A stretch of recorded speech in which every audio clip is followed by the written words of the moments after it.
It's time for the whole 9 yards. Hello again, everyone. I'm Ralph Ventry, ready to deliver the whole 9 yards on Northeast Conference football. We've got an action-packed week 4 that awaits, so let's get right to work in the opening drive. Merrimack's third straight road game takes Dan Curran's team to Dover, Delaware for a battle against Dell State. These two teams first met in 2019. That was Merrimack's first year as an NEC member, and the Warriors posted a 30-21 road win.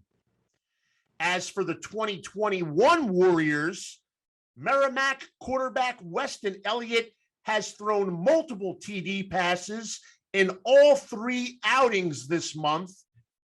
After defeating Holy Cross on the road in week 2, Mack nearly upended CAA member Maine in week 3.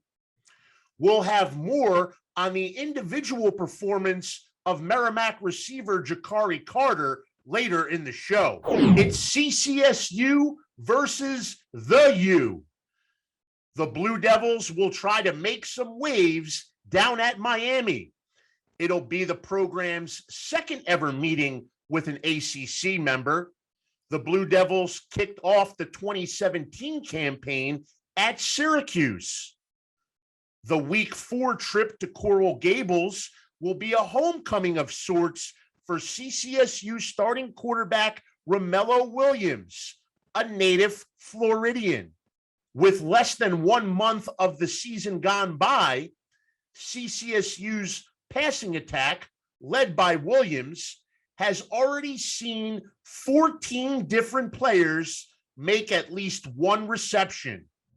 St. Francis looks for back-to-back home wins when Norfolk State visits Loretto 1 week after a breakout performance by SFU quarterback Jaron Russell.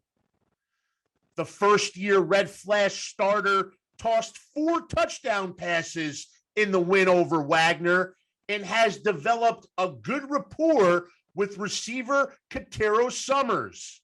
While the Red Flash pass game is developing into a serious threat, SFU head coach Chris Valerio is also expecting a challenge from the Norfolk State aerial attack in week 4. Secondary is going to be challenged. They got not only they got speed, they got a receiver, probably the fastest guy we're going to see all year.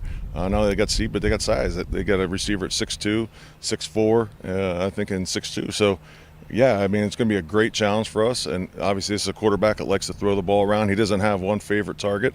He likes to spread the ball around. So it's going to be a great challenge for us. But, you know, we up front, we got to put pressure on him and try to, you know, get him out of his throwing rhythm. Sacred Heart takes aim at a third non-conference win during its trip to Hanover, New Hampshire.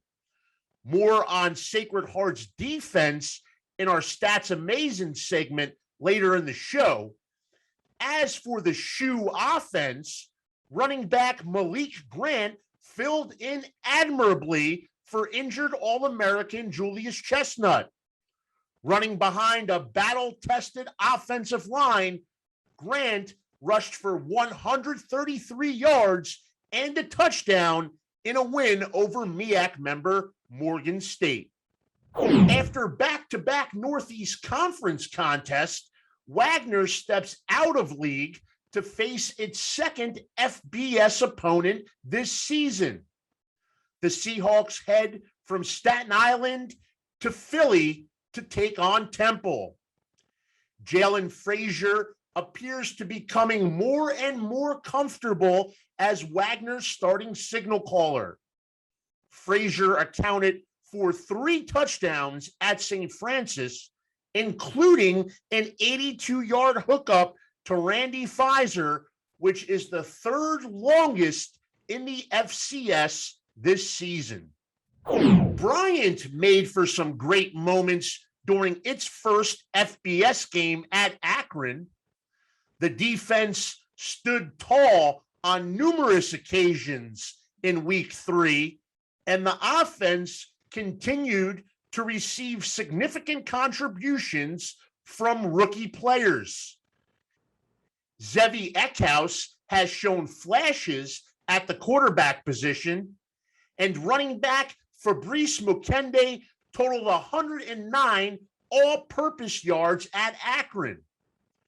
Heading to Marist for their third non-conference road game this month, here's what Bryant head coach Chris Merritt envisions for week 4.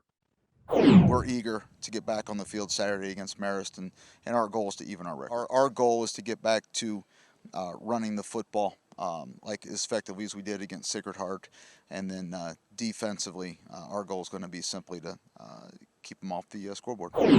Duquesne will host its home opener after back-to-back FBS games followed by a bye week.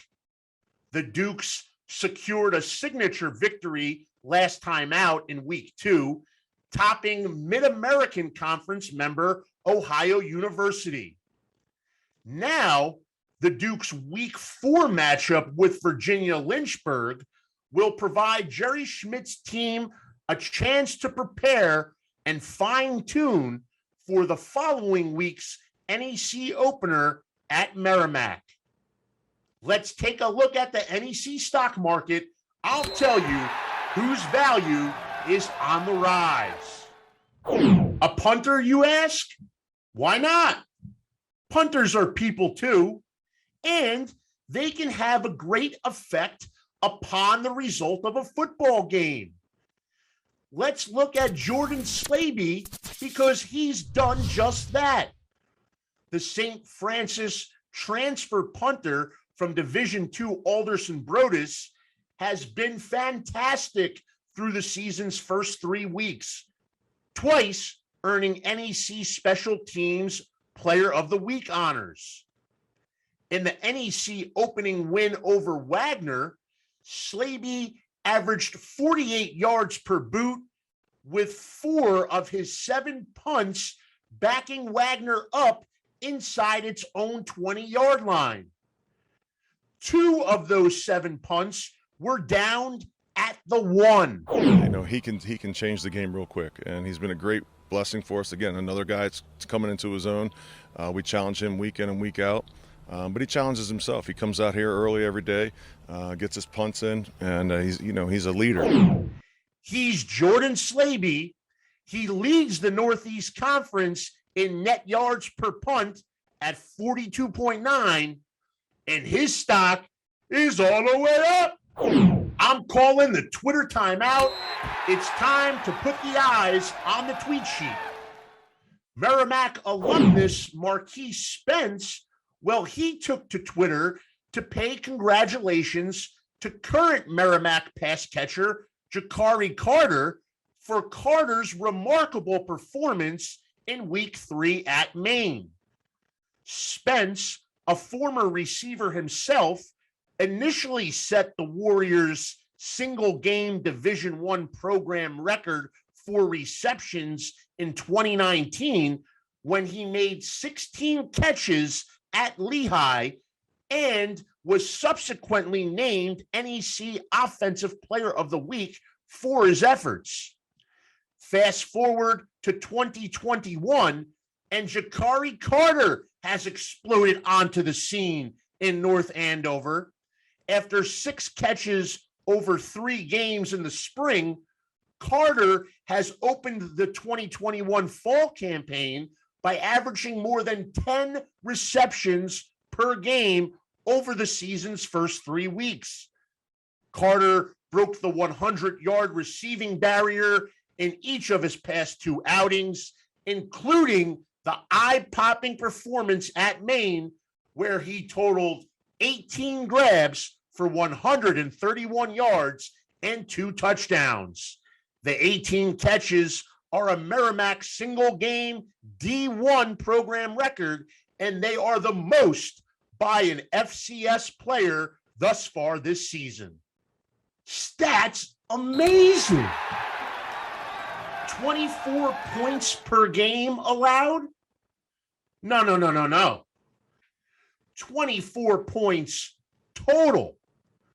The Sacred Heart defense has allowed a total of 24 points through the season's first 3 games. Over 2 non-conference contests, both of them victories, the Pioneers have surrendered only 1 touchdown, keeping their opponent off the scoreboard in 7 of 8 quarters. Defensive coordinator Mike Cook's crew is deep and talented, and it ranks 6th overall on the Division I FCS leaderboard for scoring defense. Sacred Heart opponents are managing only 8 points per game, and stats amazing. Now, before we end today's show, we'll take a quick trip into the NEC Football Chop Shop with Rick Saratella of NFL Draft Bible. I spoke with Rick about NEC football earlier this week. Back in the NEC Football Chop Shop with Rick Saratella of NFL Draft Bible. Rick, let's get right to work here. It's a busy week 4 ahead. First, let's look back at week 3, and you're going to give us your 3 individuals who popped during the weekly film session. Always great to be back, Ralph, chopping it up. We got the blade sharpened, ready to highlight some of the standouts from the week that was. And we're going to start off with the private detective. He's Jyron Russell. We call him FBI because of his football intelligence. The coaches rave about his football acumen, his quick decision-making. This young man from Grand Prairie, Texas, he's a gunslinger now. If you watch the cannon this young man possesses, he's got a heck of an arm. He can make all the throws. In fact, you'll even notice some dip down arm angles, Ralph, on the move, dipping down the arms, getting rid of the ball, even mixing in some RPO, picking up some first downs with his feet. But it was 4 touchdowns via the air in the 39-24 win over Wagner this past week. Jyron Russell, he takes on Norfolk State this upcoming week, noontime Eastern. Keep a lookout for this young man. All right. Now I think we're going to stay on offense here for number 2. Yeah, Jakari, catch me if you can, Carter.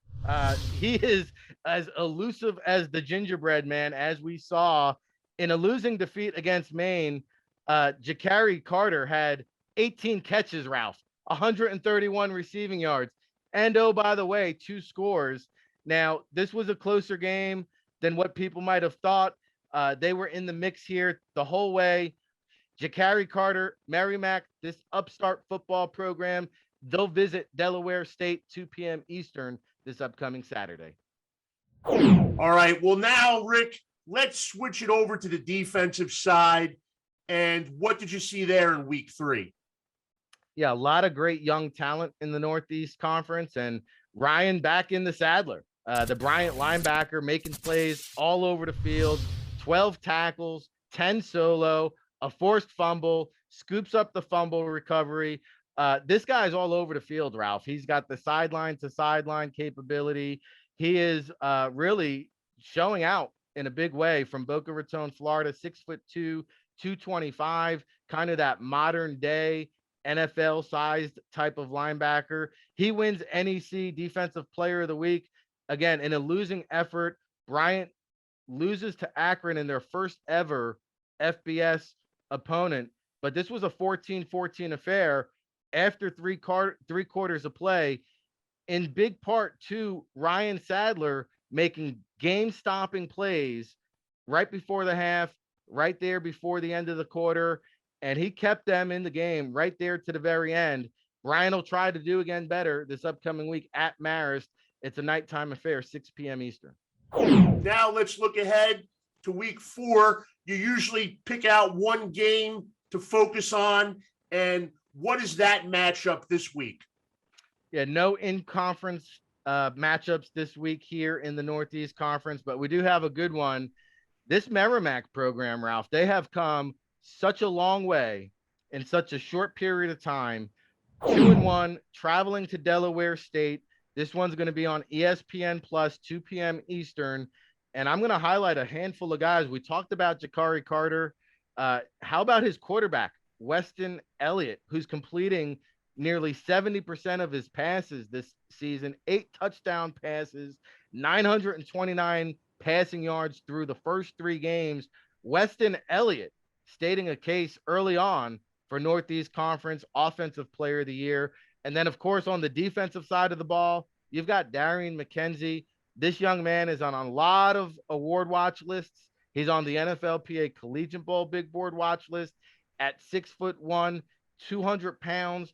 NFL scouts have their eyes on Darian McKenzie, a second-team All-NEC selection a year ago. Merrimack, I've got them going into Delaware State and stinging those Hornets, Ralph, in a matchup of the week. All right. Well, Rick, as always, it's a pleasure. We'll catch up with you again next week. For Rick Saratella of NFL Draft Bible and NEC Front Row, I'm Ralph Ventry. This was the NEC Football Chop Shop. So now you're ready for week 4 in Northeast Conference football. We'll have 7 non-conference matchups for you to feast on. Remember, LIU is on a bye this week. They will return to action in October once their Northeast Conference schedule kicks off. As for now, that's all I have, but thank you for watching. We'll see you next time on the Whole 9 Yards.